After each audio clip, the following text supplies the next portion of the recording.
দৰ্শকক স্বাগতম জনাইছো আৰু এই মুহূৰ্তত অন্যটা খবৰ লৈ আহিছো শিৱসাগৰত এতিয়া চলি আছে উজনি অসমত বিশেষকৈ চলি আছে এতিয়া মিয়া হটাও কাৰ্যসূচী এই মিয়া হটাও কাৰ্যসূচীৰ মাজতে এতিয়া প্ৰশাসনৰ বনচাইন আৰু এই প্ৰশাসনৰ বনচাইন অনুসৰি কেইবাটাও জাতীয় দল সংগঠনৰ নেতৃত্বলৈ এতিয়া সমন জাৰি কৰা হৈছে শিৱসাগৰত আইন শৃংখলা ভংগ হোৱাৰ শংকা প্ৰকাশ কৰি প্ৰশাসনে জাৰি কৰিছে এই সমন শৃংখল চলিহা সিটু বৰুৱাকে ধৰি কেইবাজনো সংগঠনৰ নেতৃত্বলৈ ইতিমধ্যে জাৰি কৰা হৈছে এই সমন শিৱসাগৰত আইন শান্তি শৃংখলা ভংগ হোৱাৰ শংকা উত্তপ্ত পৰিস্থিতি ঢিংকাণ্ডৰ পিছতে অপাৰেচন বনচাইন অভিযানৰ শিৱসাগৰ জিলা প্ৰশাসনৰ এতিয়া অপাৰেচন বনচাইন এতিয়া অভিযান শিৱসাগৰ জিলা প্ৰশাসনৰ ইজনৰ পিছত সিজন সংগঠনৰ বিষয়ববীয়ালৈ জাৰি কৰা হৈছে সমন প্ৰতিবাদ সাব্যস্ত কৰিলেও কিন্তু কোনো উত্তেজনাপূৰ্ণ মন্তব্য কৰিব নোৱাৰিব প্ৰতিবাদ উত্তেজনাপূৰ্ণ মন্তব্য দিলে গ্ৰেপ্তাৰ লগতে ভৰিব লাগিব জৰিমনা ভাৰতীয় ন্যায় সুৰক্ষা সংহিতা 164 অনুসৰি নটিচ জাৰি কৰা হৈছে সংগঠনৰ নেতৃত্বলৈ বীৰ লাচিত সেনাৰ প্ৰশাসনিক সচিব শৃংখল চলিহাকে ধৰি কেইবাজনো সংগঠনৰ নেতালৈ ইতিমধ্যে সমন জাৰি কৰা হৈছে জাতীয় সংগ্ৰামী সেনা অসমৰ সভাপতি সিটু বৰুৱাকে ধৰি কেইবাজনলৈও নটিচ জাৰি কৰিছে এতিয়া শিৱসাগৰ প্ৰশাসনৰ তৰফৰ পৰা শিৱসাগৰ কাৰ্যবাহী দণ্ডাধীশ নেকিব সৈয়দ বৰাৰ ওচৰত হাজিৰ হোৱাৰ নিৰ্দেশনা দিয়া হৈছে আৰু এই সমগ্ৰ ঢিংকাণ্ডক লৈ আচলতে ৰাজ্য জোকাৰি গৈছে আৰু এই ঢিংকাণ্ডৰ পিছতে ৰাজ্যজুৰি প্ৰতিবাদ সাব্যস্ত হৈছে আৰু আৰম্ভ হৈছে উজনি অসমৰ পৰা মিয়া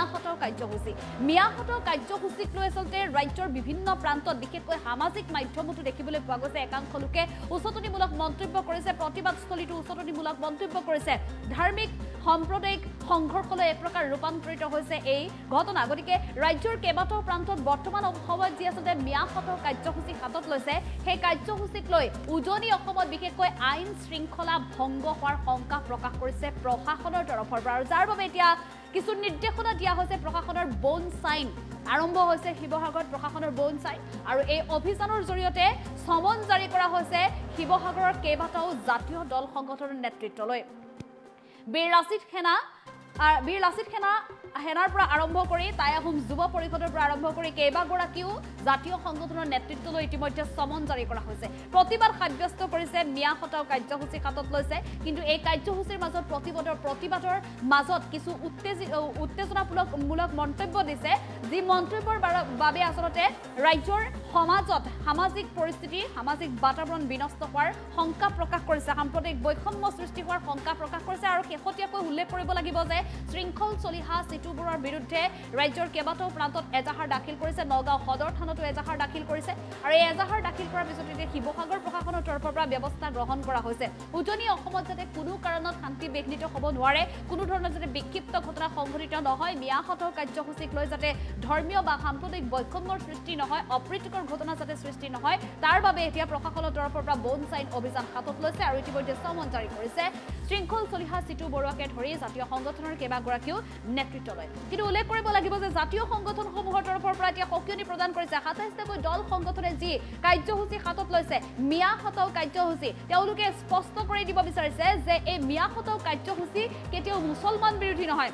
মুছলমানসকলক উজনি অসম ত্যাগ কৰিবলৈ কোৱা নাই মুছলমানসকলৰ সৈতে কোনো ধৰণৰ শত্ৰুতা নাই মাত্ৰ যিসকল সন্দেহযুক্ত বাংলাদেশীৰ বিৰুদ্ধে এই অভিযান গতিকে সেইসকলৰ বিৰুদ্ধে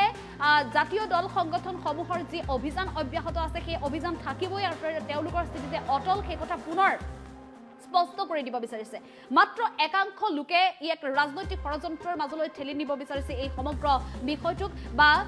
একাংশ লোকে আচলতে বৈষম্যৰ সৃষ্টি কৰিব বিচাৰিছে এই বিষয়টোক জাতীয় দল সংগঠনৰ নেতৃত্বই মাত্ৰ অসমবাসীৰ বাবে মাত মাতিছে অসমীয়াৰ বাবে মাত মাতিছে তাত কোনো ধৰ্ম সম্প্ৰদায় নাই বুলি মন্তব্য কৰিব বিচাৰিছে জাতীয় দল সংগঠনৰ নেতৃত্বই আৰু উল্লেখ কৰিছে যে প্ৰশাসনৰ এই যি বনচাইন সেই বনচাইনত কোনো প্ৰকাৰে স্বাক্ষৰ নকৰে শৃংখল চলিহা আৰু অন্যান্য দল সংগঠনে মুঠতে মিয়া হটাও কাৰ্যসূচী অসমত অব্যাহত থাকিব বুলি উল্লেখ কৰিছে বিশেষকৈ উজনি অসমৰ পৰা মিয়া আঁতৰি যাবই লাগিব যিসকল সন্দেহযুক্ত নাগৰিক আছে সেই সন্দেহযুক্ত নাগৰিকে এৰিবই লাগিব উজনি অসম ইতিমধ্যে প্ৰান্তে অভিযান চলিছে দোকান পোহাৰ বজাৰ সমাৰ সকলোতে সোমাইছে এতিয়া দল সংগঠনৰ সদস্য দল সংগঠনৰ নেতা মিয়া হটাও কাৰ্যসূচীৰ হাতত লৈ আগবাঢ়ি গৈছে আৰু এই সন্দৰ্ভত মন্তব্য আছে আমি মন্তব্য আগবঢ়াম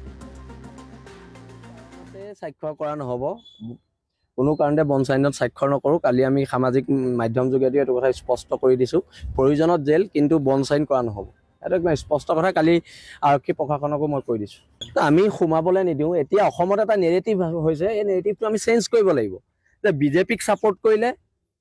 সি হিন্দু বাংলাদেশী সমৰ্থক, কংগ্ৰেছক ছাপোৰ্ট কৰিলে সি মুছলমান বাংলাদেশী সমৰ্থক। এইবিলাক কি কথা? গণতন্ত্ৰত এইবোৰ কি কথা? আমি কৈ আছো খিলঞ্জীয়া আধিপত্যবাদৰ কথা, আমি কৈ আছো খিলঞ্জীয়া ভূমি অধিকাৰৰ কথা, আমি কৈ আছো ইয়াৰ পৰা বাংলাদেশী যাব লাগে, ইয়াৰ পৰা হিন্দু যাব লাগে, ইয়াৰ পৰা মুছলমান যাব লাগে, আমি নাই কোৱা নহয়। কথাটো যিবোৰ মানুহৰ মস্তিষ্কৰ উৰ্বৰতা নাই সেইবিলাক মানুহে হিন্দু মুছলমানৰ কথা কৈ আছে। আমি কৈ আছো বাংলাদেশী যাব লাগে, আমি হিন্দু মুছলিম যাব লাগে বুলি নাই কোৱা নহয়। এই কথাবিলাক স্পষ্ট। আমাৰ আন্দোলনটোক যদি বেলেগ বিপথে কোনোবাই পৰিচালিত কৰিব বিচাৰিছে তেওঁলোকে কৰিব নোৱাৰিব, কাৰণ আমি একত্ৰিতভাৱে এখন সংগ্ৰাম কৰি আছো। এই সংগ্ৰামখন বহিৰাগত মানুহৰ বিৰুদ্ধে, বহিৰাগত মানুহৰ অৰ্থনৈতিক আগ্ৰাসনৰ বিৰুদ্ধে। এই সংগ্ৰামখন বাংলাদেশী অৰ্থনৈতিক আগ্ৰাসনৰ বিৰুদ্ধে। আজি আমাৰ মাটি বাৰী সকলো বাংলাদেশীয়ে দখল কৰিছে, মাটি বাৰী সকলো বহিৰাগতই দখল কৰিছে। এনেকেতো নহ'ব। আমিতো কোৱা নাই যে ধিং কাণ্ডত দোষী কেইজন মুছলমান বুলি, আমি ধিং কাণ্ডত দোষী কেইজন বাংলাদেশী বুলি কৈছো। আমি কেতিয়াও কোৱা নাই যে ধিং কাণ্ডত দোষী কেইজন মুছলমান, আমি সেইটো কথা কোৱা নাই। আমি কৈছো ধিং কাণ্ডত দোষী কেইজন সন্দেহযুক্ত বাংলাদেশী হয়। কথাবিলাক স্পষ্ট।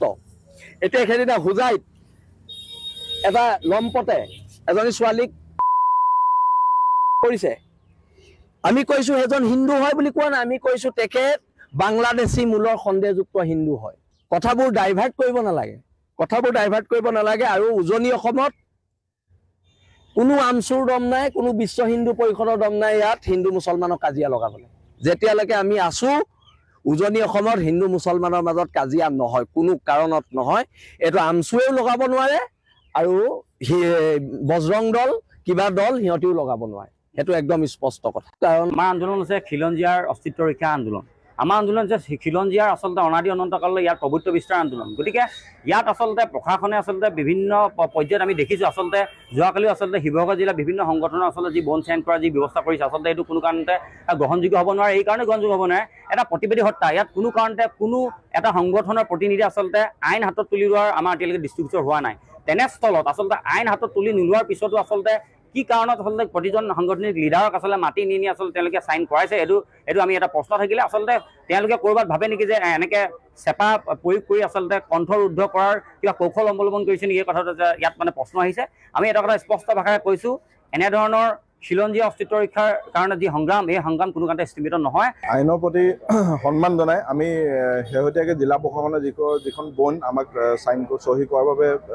জোৰ জুলুম কৰা হৈছিল, আমি তাত স্বাক্ষৰ কৰা হৈছে। কিন্তু তাৰ মানে এইটো নহয় যে কোনোবা অনা অসমীয়াৰ ওপৰত ৰঙা চকু দেখুৱাব, আমি